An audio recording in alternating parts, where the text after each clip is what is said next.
ሳምንታዊው የአውደ ኦርና ዜናችን ነው። በቅድሚያም ርዕሶቹን። በግሪክ አቴንስ በኢትዮጵያ ኦርቶዶክስ ቤተክርስቲያን ለበርካታ ዓመታት የቆየው አለመግባባት በሰላምና በእርቅ መቋጨቱን ወደ ቦታው ያቀናው የብፁዓን ሊቃነ ጳጳሳት ልዑክ ገለጸ። የኢትዮጵያ ኦርቶዶክስ ቤተክርስቲያን የተሳተፈችበት የኦረንቲያል አብያተ ክርስቲያናት ጉባኤ በጀርመን በርሊን መካሄድ ጀመረ። የህንድ ማላንካራ ኦርቶዶክስ ቤተክርስቲያን ፓትርያርክ በርሊን ቅዱስ አማኑኤል ቤተክርስቲያን ተገኝተው ቡራኬ ሰጡ። የግብጽ ኮፕቲክ ቤተክርስቲያን አቃቢ መንበር ፓትርያርክ የነበሩት አንጋፋው ብፁዕ አቡነ ጳኩሚስ ከዚህ ዓለም ድካም አረፉ። አሁን ዜናውን በዝርዝር። በግሪክ አቴንስ የኢትዮጵያ ኦርቶዶክስ ቤተክርስቲያን ለበርካታ ዓመታት የቆየው አለመግባባት በሰላምና በእርቅ መቋጨቱን ወደ ቦታው ያቀናው የብፁዓን ሊቃነ ጳጳሳት ልዑክ ገለጸ።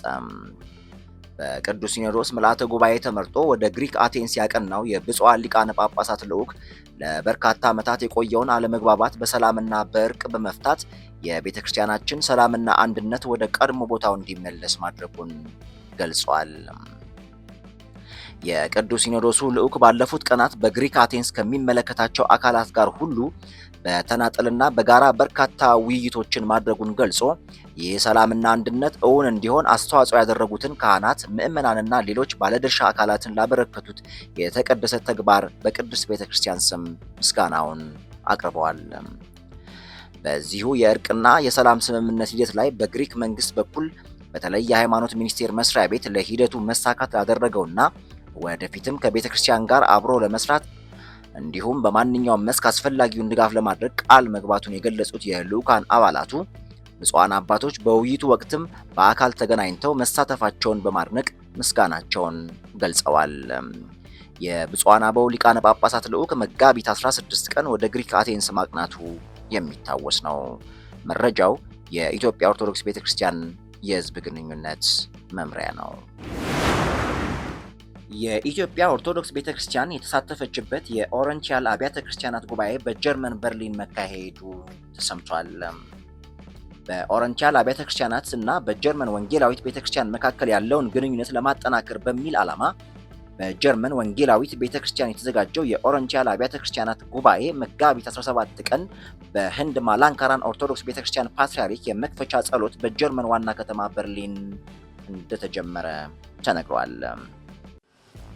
እስከ መጋቢት 19 ቀን በተካሄደው በዚህ ጉባኤ በውጭው ዓለም በተለይ በጀርመን ያሉ የኦረንቲያል አብያተ ክርስቲያናት አባላትና ቤተክርስቲያናቸውን በመደገፍ ረገድ ያላቸውን ሚና አስመልክቶ የየራሳቸውን ተመክሮ ያቀረቡበትና ውይይት ያደረጉበት እንደነበረም ተወስቷል። በመሆኑም በጉባኤው የአምስት አሃት አብያተ ክርስቲያናት ተወካዮች የተገኙ ሲሆን የኢትዮጵያ ኦርቶዶክስ ተዋሕዶ ቤተክርስቲያን ብፁዕ ወቅዱስ አቡነ ማትያስ ፓትርያርክ ርዕሰ ሊቃነ ጳጳሳት ዘኢትዮጵያ ሊቀ ጳጳስ ዘአክሱም ወእጨጌ ዘመንበረ ተክለ ሃይማኖትን በመወከል ብፁዕ አቡነ ዲዮናስዮስ የጀርመንና አካባቢው ሀገረ ስብከት ሊቀ ጳጳስ ተገኝተዋል። ጉባኤውን በጸሎት የከፈቱት ብፁዕ ወቅዱስ አቡነ ባስልዮስ ማርቶማ ማቴዎስ ሶስተኛ የህንድ ማላንካራ ኦርቶዶክስ ቤተክርስቲያን ፓትርያርክ የጉባኤውን አስፈላጊነት በማውሳት ለአዘጋጆቹ ምስጋናቸውን አቅርበዋል። በተመሳሳይም ከሮም ካቶሊክ፣ ከምስራቅ ኦርቶዶክስ፣ ከጀርመን ወንጌላዊት አብያተ ክርስቲያናት ተወካዮች በጉባኤው በመገኘት መልእክት አስተላልፈዋል። ዘገባው የጀርመንና አካባቢው ሀገረ ስብከት ሚዲያ ነው። የህንድ ማላንካራ ኦርቶዶክስ ቤተክርስቲያን ፓትርያርክ በርሊን ቅዱስ አማኑኤል ቤተክርስቲያን ተገኝተው ቡራኬ ሰጡ። የህንድ ማላንካራ ኦርቶዶክስ ቤተክርስቲያን ፓትርያርክ ብፁዕ ወቅዱስ አቡነ ባስልዮስ ማርቶማ ማቴዎስ ሶስተኛ የጀርመንና አካባቢው ሀገረ ስብከት መንበር ጵጵስና በሆነው በበርሊን ደብረገነት ቅዱስ አማኑኤል ቤተክርስቲያን ተገኝተው ለማህበረ ካህናትና ምዕመናን ቡራኬ ሰጡ። ቅዱስነታቸው መጋቢት 20 2017 ዓ.ም ወደ መንበረ ጵጵስናው የመጡት በብፁዕ አቡነ ዲዮናስዮስ የሀገረ ስብከቱ ሊቀ ጳጳስ በተደረገላቸው ግብዣ መሰረት ሲሆን በተያያዘው መርሃ ግብር መሰረት በበርሊን ደብረገነት ቅዱስ አማኑኤል ቤተክርስቲያን ሲደርሱ ብፁዕነታቸውና የአጥቢያው አስተዳዳሪ መልአከ ገነት አባ አብርሃምን ጨምሮ የደብሩ ካህናትና ምዕመናን ደማቅ አቀባበል አድርገውላቸዋል። ቀጥሎም ወደ ቤተ መቅደስ ገብተው ጸሎተ ሰርክ አድርሰው በቦታው ለተገኙ ምዕመናን ቃለ ምዕዳን መልእክት አስተላልፈዋል። ቅዱስነታቸው በመልእክታቸው የኢትዮጵያ ኦርቶዶክስ ተዋሕዶ ቤተክርስቲያን ጥንታዊነት፣ ካህናቱና ምዕመናን ለሃይማኖታቸው ያላቸው ጥልቅ ፍቅር አድንቀዋል። አክለውም እህትማማቾቹ የህንድ ማላንካራ ኦርቶዶክስና የኢትዮጵያ ኦርቶዶክስ ተዋሕዶ ቤተክርስቲያናት ጋር እስካሁን ከነበረው በበለጠ መልኩ ተቀራርበው በጋራ መስራት አለባቸው ብለዋል። ለዚህም ቤተክርስቲያናችን በቅርቡ በሊቃነ ጳጳሳት የተመራ ልዑክ ወደ አዲስ አበባ በመላክ ከብፁዕ ወቅዱስ አቡነ ማትያስ ፓትርያርክ ርዕሰ ሊቃነ ጳጳሳት ዘኢትዮጵያ ሊቀ ጳጳስ ዘአክሱም ወዕጨጌ ዘመንበረ ተክለ ሃይማኖት ጋር ተመካክሮ እንደተመለሰ አወስተዋል። በንግግራቸው ከዚህ በፊት ወደ ኢትዮጵያ ሄደው እንደነበር ያወሱት ቅዱስ ፓትርያርኩ በኢትዮጵያ ቆይታቸው ባዩት ሁሉ መደሰታቸውን ገልጠዋል። በመጨረሻም ግብዣ ያደረጉላቸውን በኢትዮጵያ ኦርቶዶክስ ተዋሕዶ ቤተክርስቲያን የጀርመን እና አካባቢው ሀገረ ስብከት ሊቀ ጳጳስ ብፁዕ አቡነ ዲዮናስዮስ አመስግነዋል። በቦታው የተገኙት የበርሊን ደብረገነት ቅዱስ አማኑኤል ቤተክርስቲያን ካህናትና ምዕመናንን ባርከዋል። ከቅዱስነታቸው ጋር አብረው በህንድ ማላንካራ ኦርቶዶክስ ቤተክርስቲያን የእንግሊዝ አውሮፓና አፍሪካ ሊቀ ጳጳስ ብፁዕ አቡነ አብርሃም እስጢፋኖስ የተገኙ ሲሆን እሳቸውም በበኩላቸው መልእክታቸውን አስተላልፈዋል።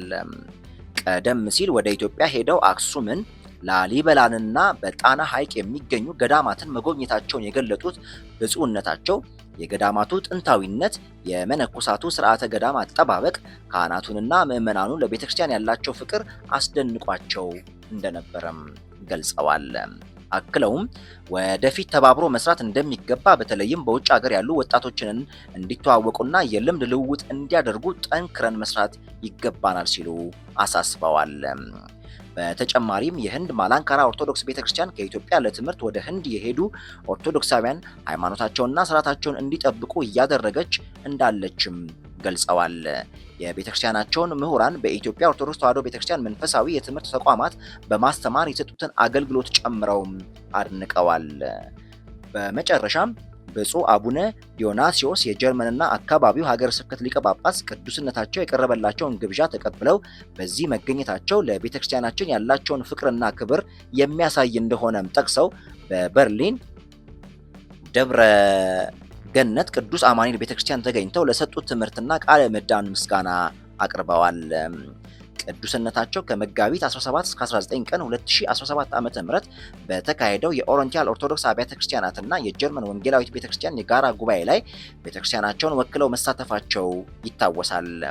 ቀጥለውም በበርሊን አካባቢ ያሉ የህንድ ማላንካራ ኦርቶዶክስ ቤተክርስቲያን ልጆቻቸውን ለመባረክ እስከ ሰኞ መጋቢት 22 ቀን 2017 በርሊን እንደሚቆዩም ታውቋል።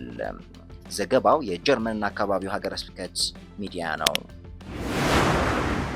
የግብጽ ኮፕቲክ ቤተክርስቲያን አቃቢ መንበር ፓትርያርክ የነበሩት አንጋፋው ብፁዕ አቡነ ጳኩሚስ ከዚህ ዓለም ድካም አረፉ። መጋቢት 22 ቀን 2017 ዓ.ም በኮፕቲክ ኦርቶዶክስ ቤተክርስቲያን በዕድሜ አንጋፋው የነበሩትና ቤተክርስቲያኒቱን ለ8 ወራት በተጠባባቂ ፓትርያርክነት የመሩት ሜትሮፖሊቲያን ብፁዕ አቡነ ጳኩሚስ በትናንትናው ዕለት ከዚህ ዓለም ድካም ማረፋቸውን የግብጽ ቤተክርስቲያን አስታውቃለች። ብፁዕ አቡነ ጳኩሚስ የብሔራ ማቱራህ እና የአምስቱ ምዕራባውያን ከተሞችና የአሌክሳንድሪያው የቅዱስ መርቆሬዎስ ገዳም ሊቀ ጳጳስ የነበሩ ሲሆን ከድቁና ጀምሮ በምንኩስና በኤጲስቆጶስነትና በሊቀ ጳጳስነት ከ70 ዓመታት በላይ በአገልግሎት አሳልፈዋል። እንደ ኤሮፓውያን አቆጣጠር በታህሳስ 17 ቀን 1935 የተወለዱት ጥቅምት 11 ቀን 1962 ጳጳስ ሆነው ነበር በኤጲስቆጶስነት የተሾሙት። የቅዱስነታቸው አቡነ ሺኖዳን ዕረፍት ተከትሎ ብፁዕነታቸው ለ8 ወራት ከመጋቢት 22 እስከ ህዳር 18 ቀን 2012 በኮፕቲክ ኦርቶዶክስ ቤተክርስቲያን የመሪነት ቦታ ላይ አቃቢ መንበር ፓትርያርክ ሆነው በጥበብና በችሎታ ቤተክርስቲያኒቱን መምራታቸው ይታወሳል። ብፁዕነታቸው በእርጅናና በህመም ምክንያት በሕክምና ሲረዱ ቆይተው በ90 ዓመታቸው በትናንትናው ዕለት ከዚህ ዓለም ድካም አርፈዋል።